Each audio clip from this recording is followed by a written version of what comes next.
Hello friends, welcome back to the next lecture. આપણે આગળના lecture જે છે એમાં પ્રાણી સૃષ્ટિ વિશેની સામાન્ય માહિતી જે છે અભ્યાસ કરેલો હતો. એના પછી આજના સેકન્ડ લેક્ચર જે છે એમાં અભ્યાસ કરવાના છે પ્રાણી સૃષ્ટિના વર્ગીકરણ માટેનો આધાર, મતલબ બેઝિસ ઓફ ક્લાસિફિકેશન. બરાબર, આગળના લેક્ચરમાં ટૂંકમાં ખાલી પોઈન્ટ આપણે લખી અને વાત કરેલી હતી કે વર્ગીકરણ કરવા માટે મુખ્ય કયા કયા જે છે આધારની જરૂર પડે. એ આધાર અને એના ઉદાહરણ જે છે એના વિશે આપણે આજે અભ્યાસ કરવાના છે. બરાબર, તો મુખ્ય જે છે ઉદાહરણ જે છે એમાં આપણે મેઇન કયા કયા મુદ્દાઓ છે અને મુદ્દા જે છે એના આધારે કયા કયા જે છે એના એક્ઝામ્પલ આવે છે એ ફટાફટ જોઈ લઈએ. બરાબર, તો સૌથી પહેલું ટોપિક જે છે એનું નામ થશે વર્ગીકરણનો આધાર. એટલે કે પ્રાણી સૃષ્ટિ જે છે એનું વર્ગીકરણ આપણે શેના બેઝ ઉપર કરીએ છીએ. એમાં સૌથી પહેલો આધાર જે છે બરાબર એ થશે શરીર આયોજનના સ્તરો. શરીર આયોજનના સ્તરો મતલબ કે પ્રાણીઓનું શરીર જે છે બરાબર એ કેવા પ્રકારનું બનેલું છે એના આધારે. બરાબર, શરીરનું આયોજન જે છે એ કેવા પ્રકારનું છે તો આપણે પ્રકાર આગળ લખાવેલા છે, ટૂંકમાં આપણે ઉદાહરણ લખવાના છે. ખાસ ઇમ્પોર્ટન્ટ એક્ઝામ્પલ જે છે એના યાદ રાખવાના છે. તો શરીર આયોજન જે છે એમાં સૌથી પહેલો આવશે કોષી સ્તરીય આયોજન. કોષ સ્તરીય આયોજન. કોષ સ્તરીય આયોજન મતલબ કે જે પ્રાણીઓના શરીર જે છે એમાં માત્ર કોષો આવેલા છે, કોષો ભેગા મળી અને પેશીનું નિર્માણ થતું નથી. બરાબર, શરીર માત્ર કોષો ધરાવે છે, કોષો ધરાવે છે, પેશી હોતી નથી. બરાબર, આવા પ્રકારનું જે છે આયોજન હોય તેને કહેવાય કોષ સ્તરીય આયોજન. શેમાં આવું જોવા મળે તો ખાસ કરીને એક્ઝામ્પલ જે છે એમાં આવશે ખાસ બધી વાદળીઓ. વાદળીઓ મતલબ કયો સમુદાય? સૌથી પહેલો સછિદ્ર સમુદાય. સછિદ્ર સમુદાય જે છે એના જે સજીવો છે માત્ર ને માત્ર કોષો જે છે ભેગા મળી અને શરીરનું નિર્માણ કરે. બરાબર, કોષોમાંથી પેશી જે છે એનું નિર્માણ થતું નથી. સૌથી પહેલો સરળ કક્ષાનો સમુદાય દરિયાઈ જીવ છે. બરાબર, એમાં માત્ર કોષ સ્તરીય આયોજન જે છે જોવા મળે. એના પછી બીજો ભાગ જે છે એ આવશે પેશી સ્તરીય આયોજન. પેશી સ્તરીય આયોજન એનાથી એક સ્ટેપ આગળ પેશી સ્તરીય આયોજન. બરાબર, જેમાં કોષો ભેગા મળી અને પેશી જે છે એનું નિર્માણ થાય છે. બરાબર, મતલબ કે આમાં સમાન કાર્ય ધરાવતા કોષો, સમાન કાર્ય ધરાવતા કોષો ભેગા મળી પેશીનું નિર્માણ કરે છે. પેશીનું નિર્માણ કરે છે. પેશીઓ આવેલી હોય આમાં, સમાન કાર્ય ધરાવતા કોષો ભેગા મળી અને પેશી બનાવશે. બરાબર, પણ પેશી જે છે એમાંથી અંગનું નિર્માણ થતું નથી. એટલે અંગનું નિર્માણ થતું નથી. આમાં અંગો જે છે નથી હોતા, માત્ર શું હોય? પેશી. એટલે આવા પ્રકારના આયોજન જે છે ને કહેવાય પેશી સ્તરીય આયોજન. એનું એક્ઝામ્પલ તો ઉદાહરણ તરીકે એમાં સછિદ્ર પછીનો જે છે સમુદાય. બરાબર, એ આવશે ઉદાહરણ તરીકે કોષ્ઠાંત્રી અને ટીનોફોરા. બરાબર, કોષ્ઠાંત્રી અને ટીનોફોરા સમુદાયના પ્રાણીઓ. બરાબર, બીજો અને ત્રીજો જે સમુદાય જે છે કોષ્ઠાંત્રી અને ટીનોફોરા જે છે એમાં આવા પ્રકારનું પેશી સ્તરીય આયોજન જોવા મળે. બે થઈ ગયા. એના પછી નેક્સ્ટ આગળ પેશી જે છે એમાંથી આગળ નિર્માણ થતો ભાગ એટલે આવશે અંગ સ્તરીય આયોજન. અંગ સ્તરીય આયોજન મતલબ કે જેમાં સમાન કાર્ય ધરાવતી પેશીઓ ભેગી મળી અને અંગો જે છે એનું નિર્માણ કરે. બરાબર, મતલબ કે શું હશે? પેશીઓ ભેગી મળીને અંગોનું નિર્માણ કરે છે. અંગોનું નિર્માણ કરે છે. અંગો આમાં બની જશે પણ અંગમાંથી અંગતંત્ર નહીં બને. બરાબર, મતલબ અંગ પૂરતી જે છે એનું શરીર સીમિત હશે. બરાબર, ઉદાહરણ તરીકે ટીનોફોરા પછીના સમુદાય જે છે એમાં જોવા મળે. બરાબર, જેમ કે ઉદાહરણ તરીકે આવશે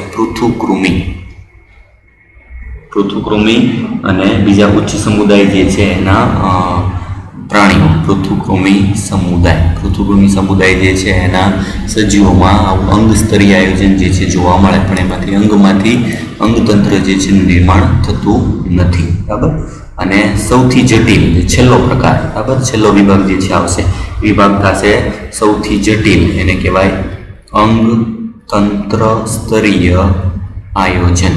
બરાબર, અંગો બધા ભેગા મળી અને એમાંથી ચોક્કસ અંગતંત્રનું નિર્માણ કરે, જેમ કે પાચન તંત્ર, શ્વસન તંત્ર, રુધિરાભિસરણ તંત્ર. બરાબર, જેમાં ઉચ્ચ કક્ષાના પ્રાણીઓ જે છે એ લઈ શકાય. એટલે કે ઉચ્ચ કક્ષાના પ્રાણીઓ અંગો ભેગા મળીને અંગતંત્રોનું નિર્માણ કરે છે. બરાબર, એમાં ઉદાહરણ કયા આવશે? એક્ઝામ્પલ તરીકે બરાબર, મુખ્ય પૃથુકૃમિ પછીના બધા પ્રાણીઓ, પૃથુકૃમિ જે છે પછીના બધા જે છે એમાં કયા કયા આવશે?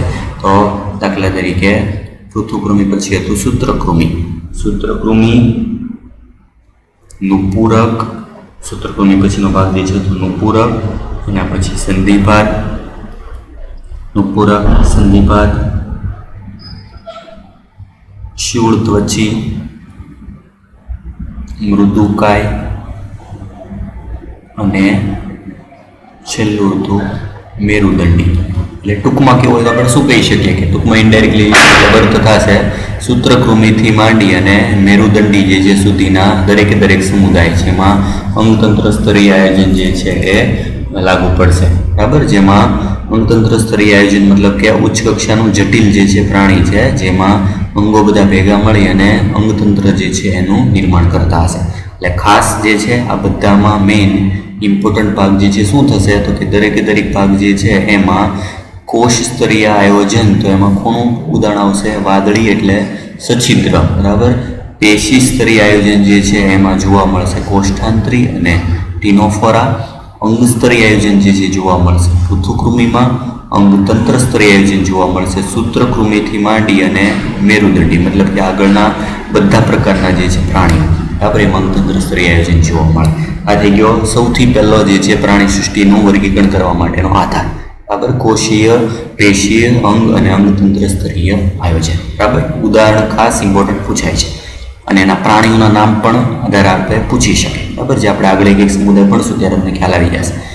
નેક્સ્ટ એના પછી બીજો ભાગ. બરાબર, જે આપણે પહેલો જે છે વિભાગ ભણ્યા એના પછી નેક્સ્ટ બીજો જે છે વિભાગ આવશે એ વિભાગ થશે બીજો આધાર. એનું નામ આપશું આપણે સમમિતિનો અર્થ શું થાય? સૌથી પહેલા સમમિતિ મતલબ શરીર જે છે બરાબર એને આપણે કઈ રીતે વિભાજન કરી શકીએ, શરીર જે છે એના કેટલા ભાગમાં આપણે એના સરખા ભાગ પાડી શકીએ, એના આધારે એનું નામ આપેલું છે સમમિતિ. બરાબર, ટોટલ 3 પ્રકારની સમમિતિ જે છે એમાં આપણે ભણવાની છે. એમાં સૌથી પહેલો સમમિતિ જે છે મતલબ પહેલો વિભાગ આવશે અસમમિતિ નામ પરથી જ ખ્યાલ આવી જાય કે એમાં કોઈ પણ પ્રકારની સમમિતિ જોવા મળતી નથી. બરાબર, એટલે એનો અર્થ શું થશે? મધ્ય અક્ષમાંથી પસાર થઈ કોઈ પણ ધરીથી પ્રાણી શરીરના 2 સમાન અથવા તો 2 સરખા ભાગ ન થઈ શકે. એટલે આપણે શરીરને કોઈ પણ 2 ભાગ જે છે પાડવા હોય તો 2 સરખા ભાગ એક અક્ષમાંથી નહીં થાય. એવા પ્રકારના પ્રાણી જે છે એને કહેવાય અસમમિતિ. બરાબર, ખાસ કરીને એક્ઝામ્પલ ઉદાહરણ તો શેમાં અસમમિતિ જોવા મળે? તો સૌથી પ્રકારનું જે છે પહેલો જ સમુદાય. બરાબર, એટલે આમાં આવશે મોટાભાગની વાદળી એટલે સૌથી પહેલો સમુદાય કયો આવશે? સછિદ્ર. અસમમિતિ ધરાવે છે. વાદળીનું શરીર જે છે બરાબર એને આપણે કોઈ પણ અક્ષેથી 2 સમાન ભાગ પાડી નથી શકતા. બરાબર, એનું શરીર જે છે અનિયમિત આકારનું હોય એટલે આપણે કોઈ પણ અક્ષેથી એના 2 સમાન ભાગ પાડી શકતા નથી. આ પહેલો પ્રકાર ઉદાહરણ યાદ રાખવાનો છે ખાસ, સછિદ્ર સમુદાય. બીજો પ્રકાર સમમિતિ જે છે એનો બીજો પ્રકાર આવશે અરીય સમમિતિ. અરીય જે છે એનો મતલબ કે શરીર જે છે એને આપણે અરીય બાજુથી બરાબર શરીરને મધ્યક્ષમાંથી કોઈ પણ ભાગેથી 2 સમાન ભાગ જે છે પાડી શકાય. એટલે એનો અર્થ પહેલાં લખી લઈએ, પ્રાણીના શરીરની પ્રાણીના શરીરની મધ્ય અક્ષમાંથી પસાર થતી કોઈ પણ, યાદ રાખજો, કોઈ પણ, બરાબર, ગમે તે બાજુથી કોઈ પણ ધરીએ બે સમાન ભાગ પડી શકે છે. શરીરને આપણે કોઈ પણ અક્ષથી કાપશું અરીય રીતે, બરાબર, યાદ રાખવાનું આડો છેદ નથી, આ ઊભો છેદ છે. ઊભા છેદ જે છે ને આધાર આપણે કોઈ પણ અક્ષમાંથી બે સમાન ભાગ પાડી શકીએ, બરાબર, તો એને કહેવાય અરીય સમમિતિ. આકૃતિ દર્શાવેલી છે, જો અરીય સમમિતિ. સ્ટારફિશ જેવો ભાગ જે છે, હાઇડ્રા જેવો ભાગ જે દર્શાવે છે, આ બે પ્લેન દર્શાવેલા છે. એક ભાગ જે છે આ એક્સ અક્ષ લઈ લો, આ જે છે વાય અક્ષ. આમ તકતી જે છે નાથી આપણે ઊભા ભાગ પાડો તો બે બાજુથી જે છે સામેના બે સમાન ભાગ પાડી શકીએ. મતલબ કે આપણે કોઈ પણ અક્ષમાંથી બે ભાગ પાડશું, બરાબર, એક્સ વાય અને આ ઝેડ લઈએ તો ત્રણેય દિશા લીધી, ત્રણે ત્રણ ડાયરેક્શન જે છે એમાંથી આપણે એના બે સમાન ભાગ જે પાડી શકીએ. એટલે શરીરને આપણે કોઈ પણ ધરીએ બે સમાન ભાગ પાડી શકતા હોય, બરાબર, યાદ રાખવાનું છે ભાઈ, કોઈ પણ ધરી. તો ઉદાહરણ આવશે એમાં અરીય સમમિતિ જે છે ઉદાહરણ તરીકે આવશે કોષ્ઠાંત્રી સમુદાય, એના પછીનો આવશે ટીનોફોરા, એના પછીનો કંકતધરા જે છે એ વિભાગ, અને શૂળ ત્વચી પણ ખાસ યાદ રાખજો પુખ્તમાં, બરાબર, જે એનું ડીપ સ્વરૂપ હોય, બરાબર, એ ભાગ નહીં, બરાબર. પુખ્ત શૂળ ત્વચી જે છે એમાં આવી રીતના અરીય સમમિતિ જોવા મળે. જેમ કે સ્ટારફિશ, બરાબર, સ્ટારફિશ વાળો ભાગ જે છે ને આપણે કોઈ પણ બે ભાગથી વિભાજન કરશું તો બે સમાન ભાગ પાડી શકીએ. શૂળ ત્વચીના પુખ્ત પ્રાણી જે છે એમાં અરીય સમમિતિ જોવા મળે, બરાબર. નેક્સ્ટ ત્રીજો પ્રકાર જે છે એમાં આવશે દ્વિપાર્શ્વ સમમિતિ. નામ પરથી અર્થ જે છે ખબર પડી જાય. દ્વિપાર્શ્વ મતલબ કે કોઈ પણ એક જ અક્ષમાંથી બે સમાન ભાગ પાડી શકાય. બે ભાગ તો પડે જ છે પણ માત્ર એક જ ધરીએથી. એટલે અર્થ ખાસ શરીર કોઈ પણ એક જ, આ ખાસ કોઈ પણ ધરી નહીં, કોઈ પણ એક જ ધરીએ બે સરખા ભાગોમાં વિભાજિત થઈ શકે છે. એટલે આમાં બે જ ભાગ પડશે, ડાબો ભાગ ને જમણો ભાગ. શરીરના આકૃતિ દર્શાવેલી જે દ્વિપાર્શ્વ સમમિતિ, દાખલા તરીકે કરચલો છે અને આપણે એક જ અક્ષ, આ એક્સ અક્ષ લઈએ, એક જ અક્ષમાંથી બે સમાન ભાગ થાય. આપણે આમ લેશું તો વિભાગ નહીં થાય, આમ લેશું તો વિભાગ નહીં થાય, આવી રીતે નહીં થાય. એક અક્ષમાંથી બે સમાન ભાગ થાય. એકથી વધારે અક્ષમાં સમાન ભાગ નથી થતા. એકથી વધારે અક્ષમાં સમાન ભાગ થતા હોય તો કયો પ્રકાર આવી જાય? અરીય. માત્ર એક જ અક્ષમાંથી સમાન ભાગ થાય તેને કહેવાય દ્વિપાર્શ્વ સમમિતિ, બરાબર. ખાસ કરીને ઉદાહરણ જે છે એમાં આવશે પૃથુકૃમિથી મેરુદંડી સમુદાયના બધા પ્રાણીઓ. પૃથુકૃમિથી મેરુદંડી લેજો, આમાં ક્રમ પ્રમાણે જ આવે છે, તમે જોશો તો સૌથી પહેલાં આવ્યું સછિદ્ર, પછી એવું જે છે કોષ્ઠાંત્રી, ટીનોફોરા, શૂળ ત્વચી વાળો ભાગ જે છે એમાં પુખ્ત, બરાબર, પણ એનું ડીમ સ્વરૂપ હોય ત્યારે એમાં પછી જે છે અલગ સમમિતિ જોવા મળે, દ્વિપાર્શ્વ સમમિતિ જોવા મળે. અને પૃથુકૃમિથી માંડી મેરુદંડી સમુદાય જે છે આ બધા પ્રાણીમાં બે સરખા ભાગ જે છે. મનુષ્યમાં પણ દ્વિપાર્શ્વ સમમિતિ જે છે આપણે લઈ શકીએ છીએ, જેને આપણે બે સરખા ભાગ જે છે વિભાજિત કરી શકીએ. એટલે આ બે જે છે એક્ઝામ્પલ આકૃતિ આપેલી છે, ટેક્સ્ટબુકની આકૃતિ યાદ રાખવાની છે. પૂછાય કે આ કયા પ્રકારના પ્રાણીમાં આવા પ્રકારની સમમિતિ જોવા મળે છે, બરાબર. આ થઈ ગયો વર્ગીકરણ જે છે એનો બીજો આધાર. એના પછી આગળ નેક્સ્ટ જે છે ત્રીજો આવશે. ત્રીજો આધાર જે છે એનું નામ છે ગર્ભસ્તરો. ત્રીજો ભાગ થશે ગર્ભસ્તરો. મતલબ શરીર જે છે એ ગર્ભીય અવસ્થામાં કેટલા કોષોના સ્તરો ધરાવે છે એના આધારે આકૃતિમાં દર્શાવ્યા પ્રમાણે કે બે વિભાગ છે મુખ્ય, દ્વિગર્ભસ્તરી, ત્રિગર્ભસ્તરી, બરાબર. દ્વિગર્ભસ્તરી અને ત્રિગર્ભસ્તરીમાં કોષો જે છે એના તમે જો સ્તર જોશો, દાખલા તરીકે આપણે નામ આપી દઈએ આ સ્તર A, B, C, એવી રીતે A, B અને C. તો દ્વિ અને ત્રિગર્ભસ્તરીમાં તફાવત શું છે? જો તો આમાં A અને C બે સ્તરમાં કોષોના જે છે સમૂહ આવેલા છે. B સ્તર છે મતલબ વચ્ચેનું સ્તર મધ્યવાળું, એમાં કોઈ કોષો નથી. વચ્ચેનો ભાગ શું છે? મધ્ય શ્લેષ્મ સ્તર, વચ્ચેની બાજુ ખાલી શ્લેષ્મ આવેલ હોય એટલે કોષનો સ્તર નથી તો થશે દ્વિગર્ભ સ્તરી. જે પ્રાણીઓમાં ગર્ભી અવસ્થામાં ABC મતલબ બાહ્ય, મધ્ય અને અંત ત્રણેય સ્તરોમાં કોષો આવેલા હોય એમાં મધ્ય શ્લેષ્મ સ્તર નથી તો એવા પ્રકારને કહેવાય ત્રિગર્ભ સ્તરીય આયોજન. એટલે બે પ્રકાર, એમાં સૌથી પહેલો પ્રકાર જે છે એટલે શું? દ્વિગર્ભ સ્તરીય. દ્વિગર્ભ સ્તરીય જે છે પ્રકારનું ગર્ભ સ્તર શેમાં જોવા મળે એનો અર્થ શું છે બરાબર? તો જેમાં અર્થ લખી લઈએ, પ્રાણીઓ કે જેમાં કોષો ખાસ બે ગર્ભસ્તરો કયા? તો એક આવશે બાહ્ય ગર્ભસ્તર અને અંતઃગર્ભસ્તર. બાહ્ય ગર્ભસ્તર અને અંતઃગર્ભસ્તરમાં ગોઠવાયેલા હોય છે. એનો મતલબ કે આમાં શું નહીં હોય? જેમની વચ્ચે, આ બંનેની વચ્ચે, જેમની વચ્ચે અવિભેદિત મતલબ કે હજી એમાં કોષો બન્યા નથી. અવિભેદિત મધ્ય શ્લેષ્મ સ્તર હાજર હોય છે. જો અર્થ શું થશે?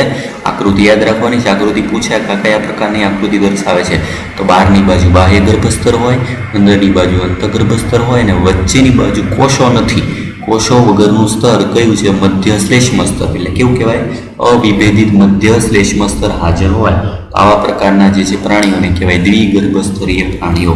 ખાસ ઇમ્પોર્ટન્ટ એક્ઝામ્પલ બરાબર. કયા પ્રકારના પ્રાણીઓમાં દ્વિગર્ભ સ્તર જે છે જોવા મળે? તો સૌથી શરૂઆતના જેમ કે વાદળી એટલે કે સૌથી પહેલો સમુદાય સછિદ્ર, બીજો ભાગ આવશે કોષ્ઠાંત્રી અને ત્રીજો ભાગ જે છે આવશે ટીનોફોરા મતલબ કંકતધરા બરાબર. પહેલા ત્રણ વાદળી, કોષ્ઠાંત્રી અને ટીનોફોરા ત્રણેય સમુદાયના પ્રાણીઓમાં દ્વિગર્ભ સ્તરીય આયોજન જે છે જોવા મળે બરાબર. એવી રીતે એના જેવું બીજો ભાગ જે છે આવશે. એમાં ફરક શું હશે? ખાલી શ્લેષ્મ સ્તરની જગ્યાએ કોષો જે છે એનું સ્તર આવી જશે એટલે પ્રકાર થઈ જશે ત્રિગર્ભ સ્તરીય. બીજો પ્રકાર થશે ત્રિગર્ભ સ્તરીય. એટલે અર્થ લખી નાખીએ, પ્રાણીઓ કે જેમાં વિકસતા ગર્ભમાં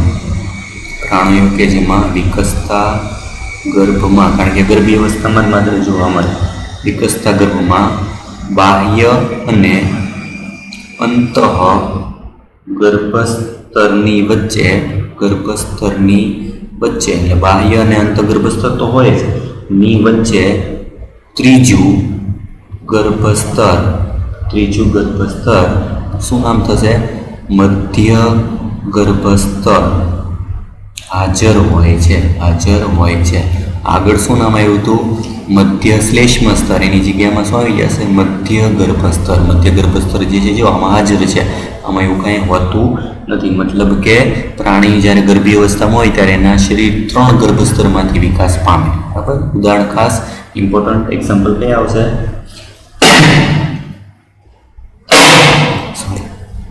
તેમાં ઉદાહરણ જે છે આવશે પૃથુકૃમિથી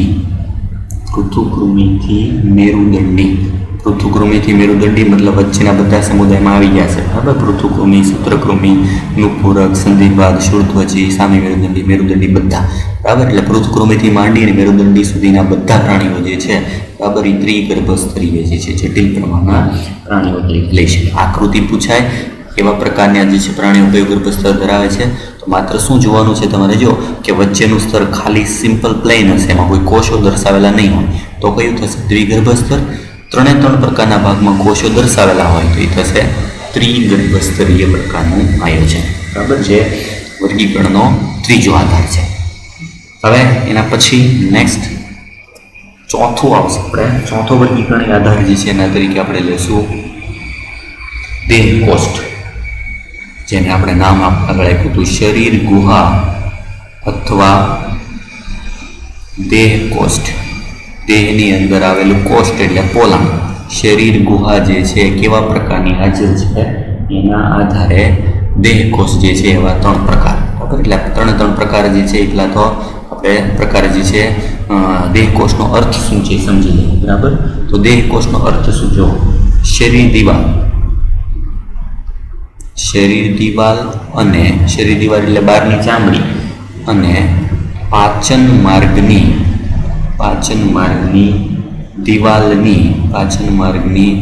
દિવાલની વચ્ચે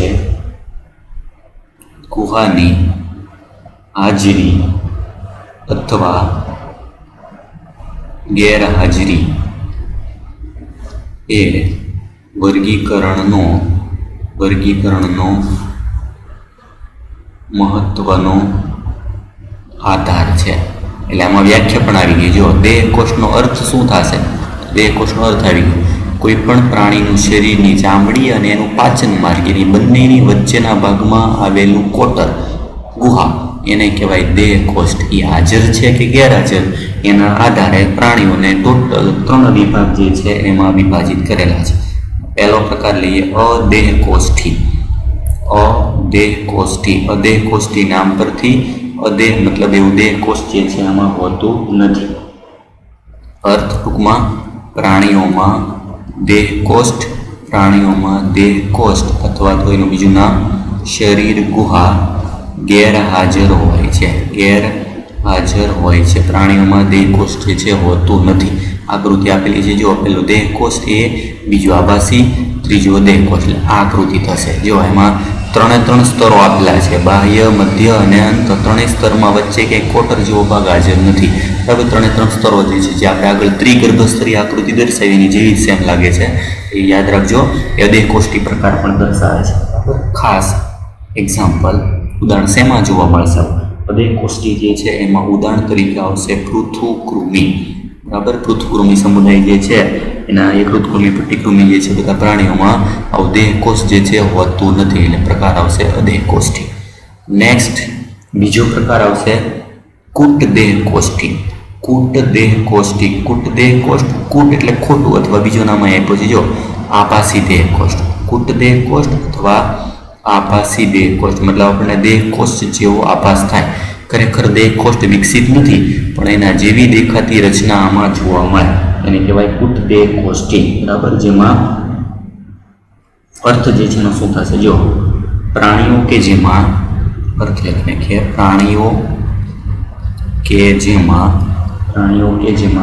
શરીર ગુહા અથવા તો દેહ કોષ, પ્રાણીઓ કે જેમાં શરીર ગુહા મધ્ય ગર્ભસ્તરનું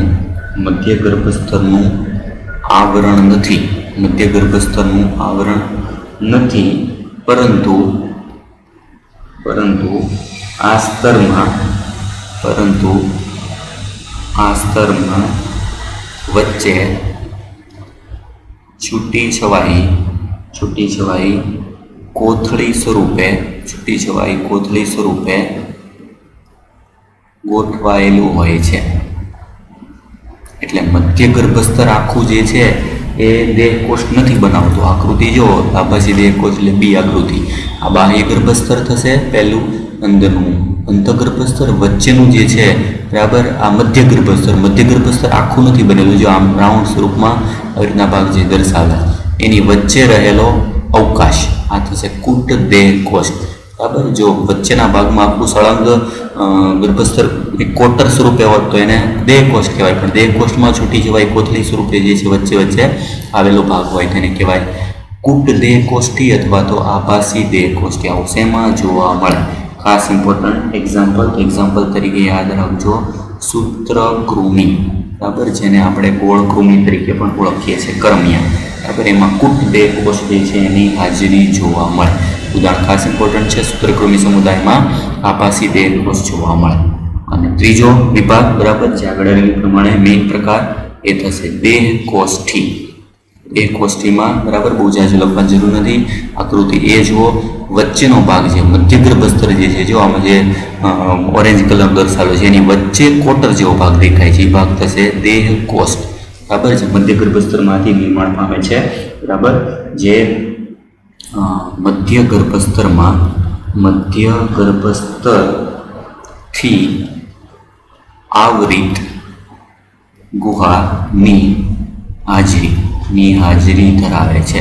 મતલબ દેહકોષની ફરતે કયું ગર્ભસ્તર છે? જો મધ્ય ગર્ભસ્તર. આમાં શું થતું કે દેહકોષની બે બાજુ આવરણ જે છે બાહ્ય ગર્ભસ્તર હતું અને અંતઃગર્ભસ્તર હતું, બરાબર. જ્યારે આમાં દેહકોષની ફરતે માત્ર ને માત્ર મધ્ય ગર્ભસ્તર જે છે આવરણ આવેલું છે. જો બરાબર, એનો તફાવત. ખાસ એક્ઝામ્પલ, તો એક્ઝામ્પલમાં સૂત્રકૃમિ પછીના બધા જે છે સમુદાય, બરાબર. સૂત્રકૃમિ પછીના જે છે એનો મતલબ થશે નુપુરકથી મેરુદંડી. નુપુરકથી માંડી અને મેરુદંડી સમુદાયના બધા જે છે એ કયા આવશે?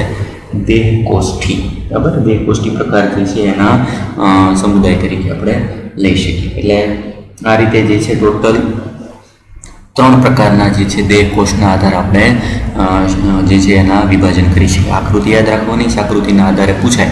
દાખલા તરીકે એવો ક્વેશ્ચન પૂછાણો કે નીચેનામાંથી કરમિયું જે છે એમાં કેવા પ્રકારની જે છે એ દેહકોષ લાગુ પડે છે? આકૃતિ આપી લે એમાં કઈ લાગુ પડે? કરમિયું ઉદાહરણ આવશે સૂત્રકૃમિમાં. સૂત્રકૃમિ મતલબ કુટ દેહકોષ્ઠી. બી આન્સર જે છે એના માટે લાગુ પડે, બરાબર. ઉદાહરણ આપણે જે આગળ ભણવાના છે એટલે ભણશું એટલે તમને એના પરથી જે છે ખ્યાલ આવી જાય છે કે કેવા પ્રકારનો ભાગ જે છે શેમાં લાગુ પડે છે. એટલે થઈ ગયું શરીર ગુહા. ત્રીજું, ચોથું જે છે ભાગ. એના પછી નેક્સ્ટ પછીનો આધાર જે છે પાંચમો વિભાગ. પાંચમો વિભાગ જે છે એમાં આપણે આધાર તરીકે લેશું મુખ્ય ભાગ જે છે એમાં પાચન તંત્ર. પાચન તંત્ર, શરીર જે છે એમાં પાચન તંત્ર કેવા પ્રકારનું આવેલું હોય, બરાબર, એના આધારે તો સૌથી પહેલો પ્રકાર એમાં આવશે અપૂર્ણ પાચન તંત્ર. અપૂર્ણ પાચન તંત્ર. પાચન તંત્ર એટલે શું? તો આપણે ભણી ગયા મુખથી મળદ્વાર સુધીનો એક નલિકામય માર્ગ, બરાબર. એ અપૂર્ણ અને સંપૂર્ણ કઈ રીતે હોય? તો કે જેમાં અપૂર્ણ પાચન તંત્ર એટલે બંધ નલિકા પ્રકાર, કે જેમાં પાચન તંત્ર અથવા તો જે નલિકામય માર્ગ એ માત્ર એક જ છેડે ખુલ્લો હોય તો તેવા પ્રકારના પ્રાણીઓને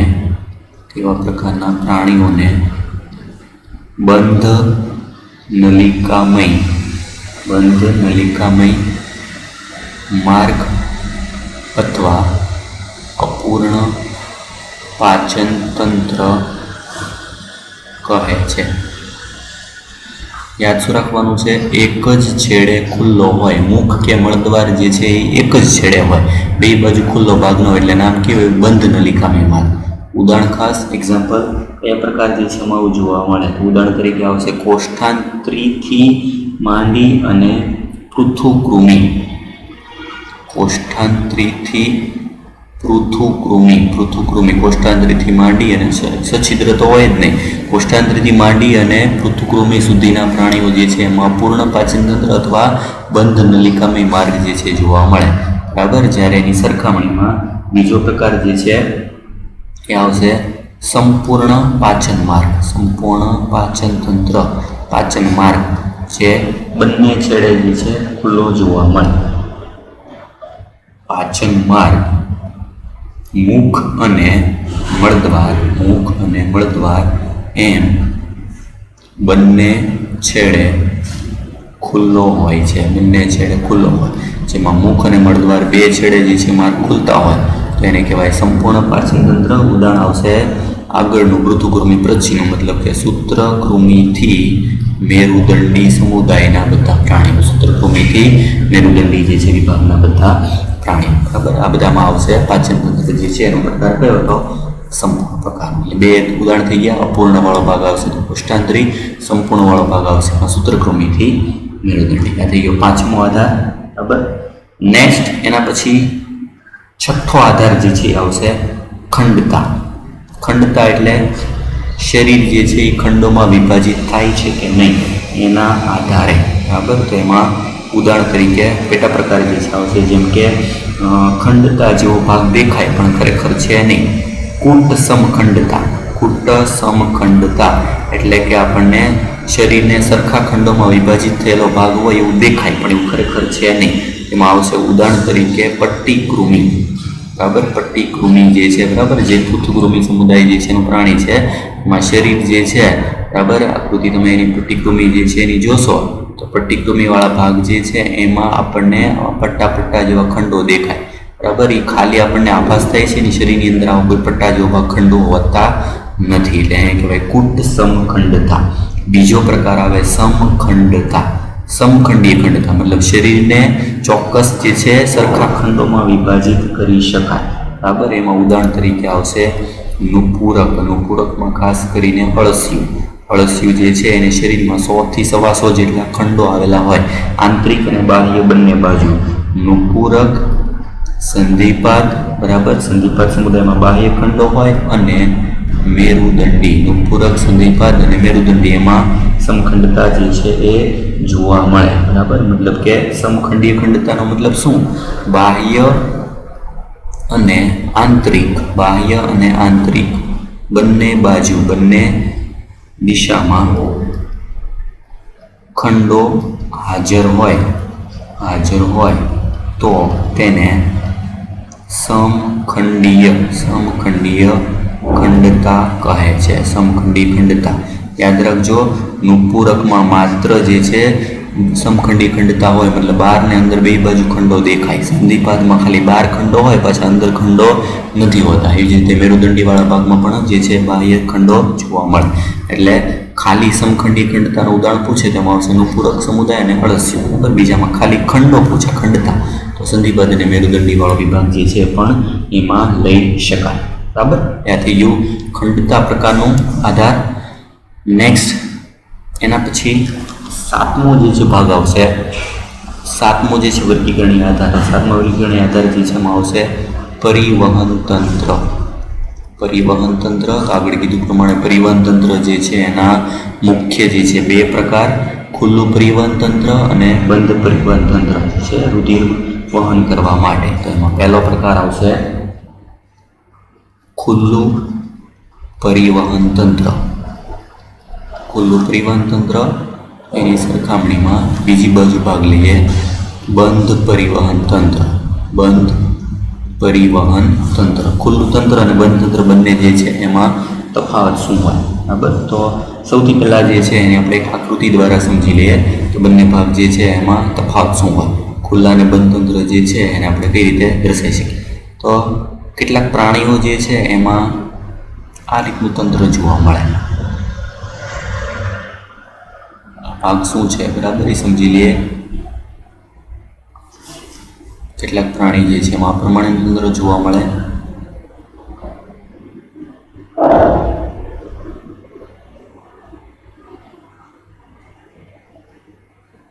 આ બધા ભાગ જે છે શું છે ક્રમ છે સમજી લઈએ બરાબર. તો જો સૌથી પહેલા ઉપરની બાજુ ભાગ જે દર્શાવે છે હૃદય. હૃદયમાંથી નીકળતી રુધિરવાહિની. રુધિરવાહિની આ પણ થશે બંને બાજુ રુધિરવાહિની. ધમની ને શિરા બરાબર. વચ્ચેના ભાગમાં આ બંને જોડાતા નથી જેને કહેવાય રુધિર ગુહા. રુધિર ગુહા જે છે બરાબર. અથવા તો એને ભાગ જે છે આપણે એવું લખી શકીએ અવકાશ કોટર. રુધિર કોટર કે રુધિર ગુહા જેમાં વચ્ચેના ભાગમાં ખાલી ભાગ હોય. જ્યારે બંધવાળા ભાગમાં હૃદયમાંથી આગળ વહન કરતી દાખલા તરીકે ધમની. આ જે છે ભાગ થશે શિરા. ધમની અને શિરા બંને શું કહેવાય? રુધિરવાહિની.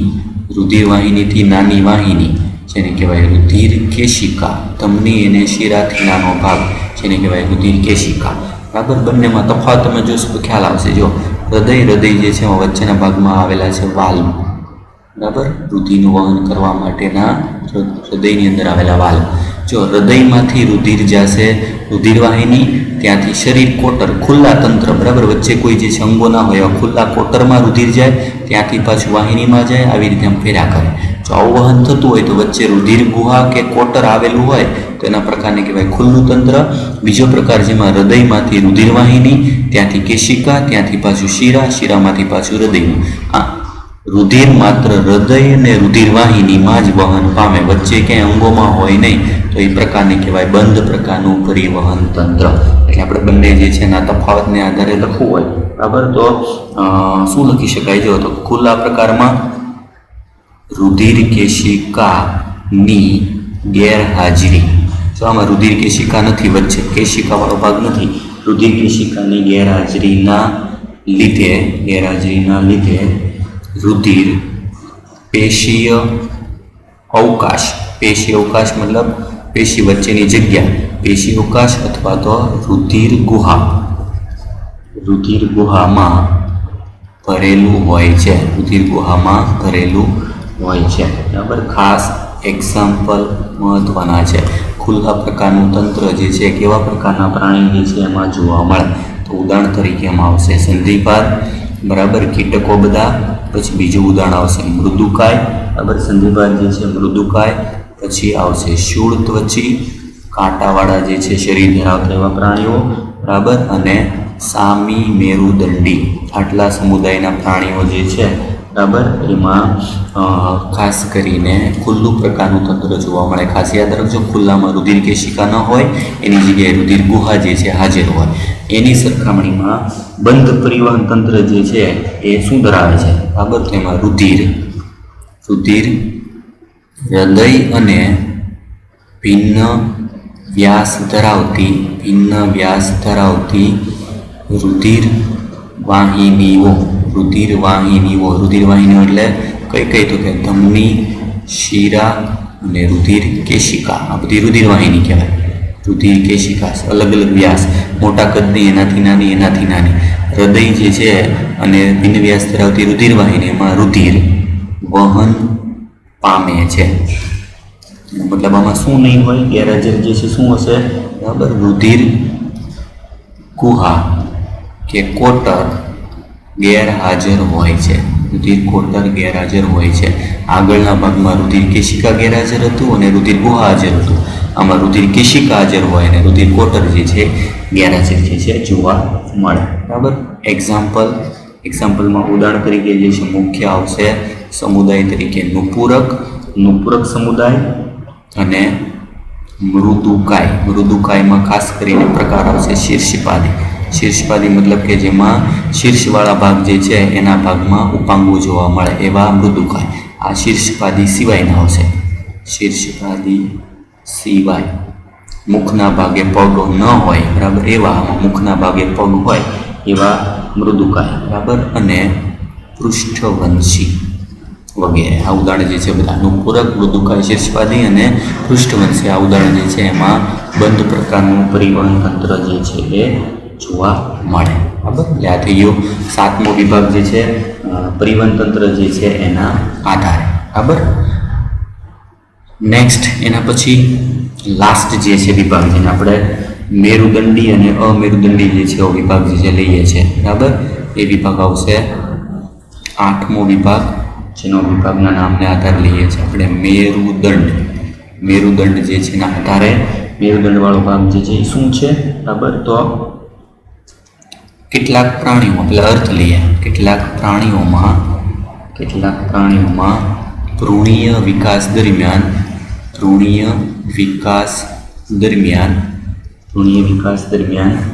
મધ્ય ગર્ભસ્તરમાંથી, યાદ રાખજો શેમાંથી નિર્માણ થતી રચના છે, મધ્ય ગર્ભસ્તરમાંથી પૃષ્ઠ બાજુએ બરાબર, એટલે પાછળની બાજુ પૃષ્ઠ બાજુએ દંડ આકારની રચનાનું નિર્માણ થાય છે જેને મેરુદંડ કહે છે. મેરુદંડ શું છે તો કે અમુક પ્રાણીમાં ભ્રૂણ વિકાસ દરમિયાન મધ્ય ગર્ભસ્તરમાંથી દંડ જેવી રચના નિર્માણ થાય. કઈ બાજુ હોય? પૃષ્ઠ બાજુ. તેવા પ્રાણીઓને કહેવાય મેરુદંડી બરાબર. એટલે એને હાજરી અને ગેરહાજરીના આધારે પ્રાણીઓના બે પ્રકાર, જેમ કે પહેલો પ્રકાર અમેરુદંડીમાં નામને આધારે બરાબર શું થશે તો કે મેરુદંડ ગેરહાજર, મેરુદંડ હોતું નથી તો પ્રકારને શું કહેવાય? અમેરુદંડી. ઉદાહરણ તરીકે આવશે સૌથી સરળ કક્ષાના સમુદાય સછિદ્રથી માંડી અને સામી મેરુદંડી સુધીના બધા પ્રાણીઓ એક થશે અમેરુદંડી. બીજો પ્રકાર જે છે આવશે મેરુદંડી. બરાબર, મેરુદંડી જે છે એમાં પ્રકાર શું? તો કે મેરુદંડ જે છે હાજર, મેરુદંડ હાજર. બરાબર, મેરુદંડ હાજર જે છે એમાં ઉદાહરણ તરીકે કયા આવશે? તો કે મેરુદંડી સમુદાય, જેની અંદર આપણે અલગ અલગ વિભાગ જે છે એના પ્રકાર આપણે આગળ ભણવાના છે. એટલે આ થઈ ગયું વર્ગીકરણીય જે છે ટોટલ અલગ અલગ જે છે એ આધાર. આવા આધારના આધારે આપણે જે છે પ્રાણીઓના અલગ અલગ જે છે વર્ગીકૃત કરી શકીએ. ચાર્ટ આપેલો છે ટેક્સ્ટબુકમાં અલગ અલગ જે છે પ્રકારનો, કે જેમાં આપણે જે બધા પ્રકાર ભણ્યા છે એનું ટૂંકમાં હાઇલાઇટ કરેલો ભાગ છે. બરાબર, સૃષ્ટિ, તો સૃષ્ટિ તરીકે પ્રાણી બહુકોષી લીધેલા છે. કોષ આયોજનના સ્તરો, તો કોષી આયોજન એમાં મોટા ભાગે અસંમિતિ, દેહકોષ્ઠી, અદેહકોષ્ઠી હોય એવો પ્રકાર સછિદ્ર. એટલે આપણે સછિદ્રમાં કયો વિભાગ લાગુ પડે? જો એ અદેહકોષ્ઠી હશે અને અસંમિતિ ધરાવતા કોષી સ્તર આયોજન ધરાવતા પ્રાણી. પેશી, અંગ અને અંગતંત્ર સ્તરીય આયોજન હોય એમાં વિભાગ અરીય સંમિતિ ધરાવે છે કે દ્વિપાર્શ્વ? તો અરીય સંમિતિમાં આવશે અદેહકોષ્ઠી ધરાવતા કોષ્ઠાંત્રી અને કંકર ધરાવે એટલે કે ટીનોફોરા. દ્વિપાર્શ્વ સંમિતિ હોય અને દેહ કોષ્ઠ વગરના હોય અદેહકોષ્ઠી તો પૃથુકૃમિ. દ્વિપાર્શ્વ સંમિતિ હોય અને કુટદેહ કોષ્ઠી હોય તો સૂત્રકૃમિ. અને દેહ કોષ્ઠી હોય અને દ્વિપાર્શ્વ સંમિતિ હોય તેમાં નુપુરક, સંધિપાદ, મૃદુકાય, શુળત્વચી, સામી મેરુદંડી અને મેરુદંડી. બરાબર, ચાર્ટ આપેલો છે. ચાર્ટના આધારે આપણે એક એક ઉદાહરણ જે છે આના પરથી ખ્યાલ આવી જાય. મતલબ કે દાખલા તરીકે આપણે જોઈએ કે સૂત્રકૃમિ સમુદાયમાં શું જોવા મળે? તો સૂત્રકૃમિ સમુદાય કુટદેહ કોષ્ઠી પ્રકારનું દેહકોષ ધરાવે છે, સંમિતિમાં દ્વિપાર્શ્વ પ્રકારની છે અને એમાં અંગતંત્ર પ્રકારનું આયોજન સ્તર જોવા મળે. અને કેવા પ્રાણી છે? તો બહુકોષીય પ્રાણી. બરાબર, આધાર આપણે એના ઉદાહરણ જોઈ શકીએ. હવે આપણે આ સછિદ્રથી માંડી અને મેરુદંડી સુધીના બધા એક સમુદાય જે છે એ ડિટેલમાં ભણવાના છે, જે આગળના લેક્ચરમાં આપણે અભ્યાસ કરશું. બરાબર, ખાસ બધામાં જે આગળ ભણાય પ્રમાણે દરેક પ્રકારના જે આપણે આયોજન સ્તરો ભણી ગયા. સંમિતિ, તો અસંમિતિમાં વાદળી ઉદાહરણ, અરીય સંમિતિ જે છે એમાં કોષ્ઠાંત્રી, ટીનોફોરા અને શુળત્વચી. દ્વિપાર્શ્વ જે છે એમાં પૃથુકૃમિથી મેરુદંડી. આ ઉદાહરણ જે છે યાદ રાખવાનું. દ્વિગર્ભસ્તરીય, તો એમાં વાદળી, કોષ્ઠાંત્રી અને ટીનોફોરા. ત્રિગર્ભસ્તરી જે છે એમાં પૃથુકૃમિથી મેરુદંડી. એક્ઝામ્પલ બધા અલગ લખી લેવાના. દેહકોષ્ઠી, તો અદેહકોષ્ઠીમાં આવશે પૃથુકૃમિ. કુટદેહ કોષ્ઠીમાં સૂત્રકૃમિ. દેહકોષ્ઠીમાં આવશે નુપુરકથી મેરુદંડી. બરાબર, એવી જ રીતે અપૂર્ણ પાચન તંત્ર, તેમાં કોષ્ઠાંત્રીથી મૃદુકૃમિ. સંપૂર્ણ આવશે એમાં સૂત્રકૃમિથી મેરુદંડી. ખંડતામાં કુટ સમખંડતા તો પટ્ટીકૃમિ. સમખંડતામાં નુપુરક, સંધિપાદ અને મેરુદંડી. બરાબર, એવી રીતે ખુલ્લું તંત્ર, તો એમાં આવશે સંધિપાદ, મૃદુકાય, શુળત્વચી અને સામી મેરુદંડી. બંધ પરિવહન તંત્ર, તેમાં આવશે નુપુરક, મૃદુકાય અને પૃષ્ઠવંશી. બરાબર, અને લાસ્ટ જે ભણ્યા મેરુદંડી અને અમેરુદંડી. બધાના ખાસ એક્ઝામ્પલ જે છે યાદ રાખવાના છે. એક્ઝામ્પલના આધારે ક્વેશ્ચન પૂછાય છે. લેક્ચર જે થોડો વધારે લાંબો થઈ ગયો છે, પણ ખાસ આ બધા આધાર એના ઉદાહરણ સાથે જે છે યાદ રાખી અને લખી અને ટેક્સ્ટબુક પ્રમાણે ખાસ આકૃતિનો ભાગ જોઈ લેજો. આગળના ભાગમાં આપણે એક સમુદાય જે છે એ વારાફરતી એના ઉદાહરણ સાથે નેક્સ્ટ લેક્ચરમાં અભ્યાસ કરશું.